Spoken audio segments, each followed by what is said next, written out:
DLENC 4분기 실적 전망치 하회투자 의견 중립. 하나증권은 DLENC가 이익률을 과도하게 추정했고 토목부문 원가율도 상승해 지난해 4분기 영업이익이 전망치를 하회했다고 2일 분석했다. 투자 의견은 매수에서 중립으로 낮추고 목표 주가는 45,000원을 유지했다. 김승준 하나증권 연구원은 DLENC의 지난해 4분기 잠정 실적은 매출액이 전년 동기 대비 3.6% 증가한 2조 3천억 원, 영업이익은 같은 기간 26.1% 줄어든 888억 원을 기록해 시장 전망치를 하회했다며 DLENC가 플랜트 부문에서 이익률을 과도하게 추정했고 DL건설의 토목부문 원가율이 상승한 탓이라고 설명했다. 김 연구원은 플랜트 국내 부문의 매출 비중이 증가함에 따라 마진 믹스가 생각만큼 좋지 않았다며 영업외로는 외환 관련 손실이 280억 원, 투자평가 손실이 380억 원 반영됐다고 했다. 그는 올해 회사가 제시한 가이던스를 지난해 실적과 비교할 때 매출액과 영업이익은 증가하고 수주는 감소하고 착공은 증가할 것으로 보인다며 더불어 기존 자기 주식을 당기순이익에서 10%를 더 사는 내용의 주주환원책도 공개됐으나 소각을 전제한 자사주 매입은 아니라고 분석했다. 이어 투자 의견을 하향한 건 주가 상승에 따라 목표 주가에 도달했기 때문이라며 자사주 소각 계획이나 현금 배당 확대, 자기자본 이익률을 개선하기 위한 구체적인 계획 등이 있다면 목표 주가 상향 여지도 있다고 밝혔다. 지난해 4분기 시장 예상치를 밑돈 실적을 기록한 LNF에 대해 목표 주가를 17만원으로 6% 하향 조정한다는 증권가 의견이 제시됐다. 올 1분기에는 물량 회복에도 판가 하락 압력과 재고 평가손 우려가 있다고 봤다. 유의미한 주가 반등을 위해서는 대규모 수주 확보나 신제품 모멘텀이 필요하다는 판단이다. 신한투자증권은 2일 LNF가 지난해 4분기 매출 6,576억 원을 기록해 시장 기대치를 32% 하회한 점을 짚었다. 영업손실은 2,804억 원이다. 평균적인 단가 하락은 2%로 업황 대비 선방했으나 물량이 43%나 감소하면서 매출 하락으로 이어졌다. 전기차 고객사 재고 조정과 제품 수요 둔화가 맞물렸다. 정용진 신한투자증권 연구원은 대규모 재고 평가 손실이 발생했다며 일시적인 가동률 하락으로 회계적 영향을 제외한 순수 영업손익도 적자 전환했다고 설명했다. LNF의 1분기 매출액은 7,550억 원으로 소폭 회복될 것으로 전망했다. 이는 전년 동기 대비해서는 45% 감소한 수준이다.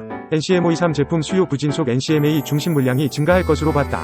다만 예상보다 금속 가격이 더 낮고 대규모 재고 평가 손실이 잠재돼 있는 점을 짚었다. 정 연구원은 올해 탄산 리튬 가격이 킬로그램당 1,415달러 내외를 횡보하는 이상 대규모 재고 평가 손실이 잠재돼 있다며 상반기 중 관련 비용을 800억 천억 원 반영할 것으로 가정했고 1분기 영업 손실은 1,214억 원으로 적자 전환을 전망한다고 말했다. LNF 투자 의견 매수를 유지하면서 목표 주가는 17만원으로 6% 하향 조정했다. 전기차 수요 변동성이 커진 가운데 동사는 굳이 상공장 완공으로 이미 20만 톤 생산 체제를 확보했다. 당분간은 투자 및 확장보다는 내실 다지기에 나설 시점이라고 평가했다. 정 연구원은 해외 진출 또는 국내 신공장 확보 계획이 다소 지연될 수 있다는 점을 감안해 목표 주가를 조정했다며 주가 상승을 위해서는 성장 속도를 다시 재개시켜줄 수 있는 대규모 수주 확보나 신제품 관련한 모멘텀이 필요하다고 전했다. 대신증권이 2일 DLENC에 대해 투자 의견 매수와 6개월 목표 주가 55,000원을 유지했다.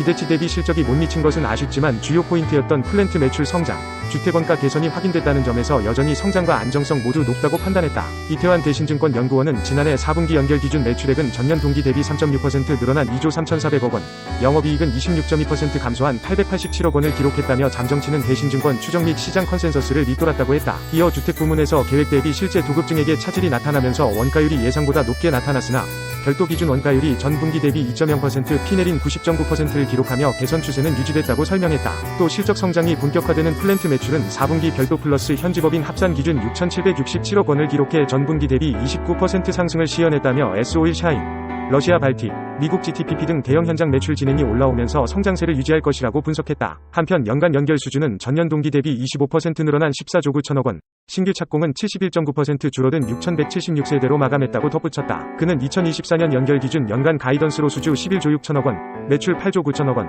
영업이익 5,200억 원을 제시했다며 주택 업황에 대한 보수적인 시각을 재확인했고 플랜트 부문 성장 기대가 높다고 했다. 이어 3개년 주주환원 정책을 공개했는데 DL건설의 완전 자회사 진행에 따라 주주환원 재원을 연결 순이익의 25%로 수정하고 현금 배당 10%, 자사주 매입 15%로 배정했다며 소각이 전제되지 않아 최근 주목도가 커진 저 PBR 극복을 위한 밸류업의 상계에서 벗어난 점은 약간 아쉬운 느낌이라고 짚었다. 키움증권은 2일 ST팜에 대해 기존에 공격적으로 잡았던 올해 실적 추정치를 하향 조정했다며 목표가를 기존 11만원에서 9만원으로 낮춰 잡았다. 다만 실적이 갈수록 개선되는 데다 내년 제2올리고동 가동으로 하반기로 갈수록 모멘텀이 부각될 전망이라며 투자 의견은 매수를 유지했다. 작년 4분기 매출은 1,197억 원, 영업이익은 214억 원으로 나타났다. 전년 동기 대비 매출과 영업이익은 각각 114%, 132% 증가했다. 매출은 시장 추정치에 부합했고 영업이익은 웃돌았다. 이는 올리고 수율 증가와 매출 증가에 따른 결과란 분석이다. 허혜민 키움증권 연구원은 올해에도 올리고뉴클레오타이드 공급이 하반기에 쏠릴 것이라고 말했다. 그러면서 올해 올리고 매출액은 1904억 원으로 전년 대비 12% 증가할 것으로 예상했다. 임상시험 수탁기관 자회사의 매출 정상화로 연간 연결 매출액은 전년 대비 16% 늘어난 3,284억 원, 영업이익은 같은 기간 37% 증가한 456억 원으로 전망했다. 허 연구원은 증설 중인 올리고 제2동 1단계는 내년 7월 가동되고 2단계에 대한 증설이 진행될 수 있을 것이라며 최근 미국 하원에서 생물보안법이 발의됐는데 ST팜의 경쟁사 중 우시가 명시됐다고 말했다. 그는 우시의 자회사 우시 STA가 올리고뉴클레오타이드 의약품 위탁 개발 생산 초기 단계를 하고 있어 ST팜의 경쟁사로 볼 수 있다면서도 실제 법안 통과된 것은 아니면 우시 STA가 명시된 것은 아니지만 미국의 반복되는 중국 바이오 제재 노이즈로 인해 신규 고객사의 신규 수주 반사 수혜가 가능할 것이라고 내다봤다. 허 연구원은 그러면서 올리고 수율 개선과 고마진 혈액암 제품의 연말 상용화로 수익성 지속이 개선되고 있다는 점이 긍정적이라며 올해 하반기로 갈수록 양호한 실적 시현이 예상되며 내년 제2올리고동 가동으로 수익성 개선이 이어질 것이라고 평가했다. DS투자증권은 2일 LS에 대해 경쟁력 있는 비상장 자회사를 보유하고 있으며 해저 케이블 매출 등이 증가하리라고 내다봤다. 투자 의견과 목표가는 제시하지 않았다. 전 거래일 종가는 96,000원이다. 양영모 DS투자증권 연구원은 LS는 전선업을 영위하는 LS 전선 92%, 전력기기의 LS 일렉트릭 47%, 과거 니코 동재련이었던 MNM 100%, 트랙터 사업을 영위하는 엠트론 100% 등을 보유하고 있다며 경쟁력 있는 비상장 자회사를 보유하고 있다고 평가했다. 또 LS 전선은 매출액 6조 원 수준의 OPM 4%를 기록할 전망이나 앞으로 매출 증가와 마진 개선 가능성이 크고 LS 일렉트릭은 상장사로 시가총액 2조 원이기 때문에 47%의 지분 가치는 약 9천억 원에 해당한다고 덧붙였다. 양 연구원은 이어 MNM은 매출액 10조 원, 영업이익률 24% 수준의 동재련 비즈니스를 영위하며 올해 기준 2,500억 원 이상의 영업이익을 달성할 것으로 전망된다며 엠트론과 I&D 도합산 매출액 5조 원, 영업이익 1,000억 원이 가능한 비즈니스라고 설명했다. 그러면서 양 연구원은 앞으로 LS가 해저 케이블 매출 증가와 MNM이 호조로 실적 개선을 이루리라고 전망했다. 그는 LS 전선의 해저 케이블 상황은 여전히 탄탄하다며 궁극적으로 두 자릿수 마진의 해저 케이블 부문 매출액만 연 1조 원이 가능할 전망이라고 말했다. MNM에 대해선 매출액 10조 원 비즈니스라며 최소 마진은 2.5% 수준으로 추정하며 만약 2022년과 같이 황산 손실이 줄어들면 3천억 4천억 원까지 이익이 증가할 것이라고 내다봤다. 양 연구원은 이에 따라 LS 전선과 MNM만으로도 LS의 밸류에이션은 부담없는 수준이라고 평가했다.